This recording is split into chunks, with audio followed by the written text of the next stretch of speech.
Congress party 24 साल से ज़ायद अरसे के बाद नॉन गांधी सदर का इंतखाब करके तारीख रकम करने वाली है। ये पहला मौका नहीं है जब आज़ादी के बाद किसी गैर गांधी लीडर ने पार्टी सदारत के लिए इंतखाब लड़ा हो।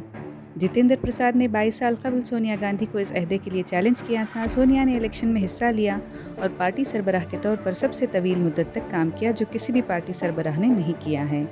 इधर राहुल गांधी ने कांग्रेस के सदारती इंतखाबात में कर्नाटक में भारत जोड़ो यात्रा कैंप साइट पर कायम पोलिंग बूथ पर अपना वोट डाला है। मुकाबला कांग्रेस के सीनियर लीडर मल्लिकार्जुन खड़गे और शशि थरूर के दरमियान है। इलेक्टोरल कॉलेज से प्रदेश कांग्रेस कमेटी PCC के 9000 से ज़ायद मंदूबीन खुफिया रायशुमारी के ज़रिए पार्टी सरबराह का इंतखाब करेंगे। वोटिंग AICC हेडक्वार्टर के साथ साथ मुल्क भर में 65 से ज़ायद पोलिंग मुकामात पर सुबह 10 बजे से शाम 4 बजे तक होगी। राहुल गांधी ने कर्नाटक बल्लारी संगनकल्लू में भारत जोड़ो यात्रा कैंप साइट में तकरीबन 40 दीगर भारत यात्रियों के साथ वोटिंग की है। थरूर अपना वोट केरला कांग्रेस हेडक्वार्टर तिरुवनंतपुरम में, जबकि खड़गे बेंगलुरु में कर्नाटक कांग्रेस के दफ्तर से वोट करेंगे। अरे सब जगह ठीक चल रहा है, लेकिन रिजल्ट मालूम होगा 19 के बाद। तो 19 को मालूम होगा, उसके बाद में जो कुछ कहना है 19 को कहेंगे। राज्य नायकರೆಲ್ಲ ನಿಮ್ಮ ಹೆಸರೇ ಪ್ರಸ್ತಾಪ ಮಾಡ್ತಾ ಇದ್ದಾರೆ ಸರ್. ರಾಜ್ಯ ನಾಯಕರೆಲ್ಲ ಖರ್ಗೆ ಅವ್ರ ಪರ ಒಲವಿದೆ ಅಂತ ಹೇಳ್ತಾ ಇದ್ದಾರೆ. ರಾಜ್ಯ ನಾಯಕರು ಬಟ್ ಬ್ಯಾಲೆಟ್ ಬಾಕ್ಸ್ ನಾಗ ಏನೇನು ಆಗ್ತದೆ ನೋಡೋಣ.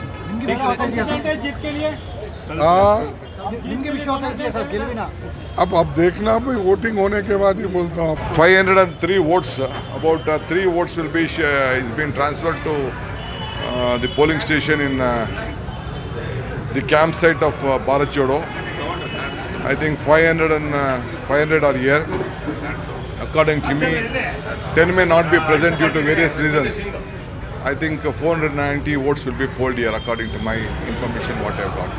So Karnataka, it is a very pride moment for Karnataka.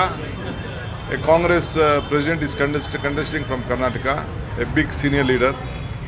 We wish him all the best, who has got 50 years of political experience, and the loyalty will pay him royalty. So Kharge has come, what then? Definitely, entire country, it will help the party. I am confident that the entire country, with his rich experience, it will help the party.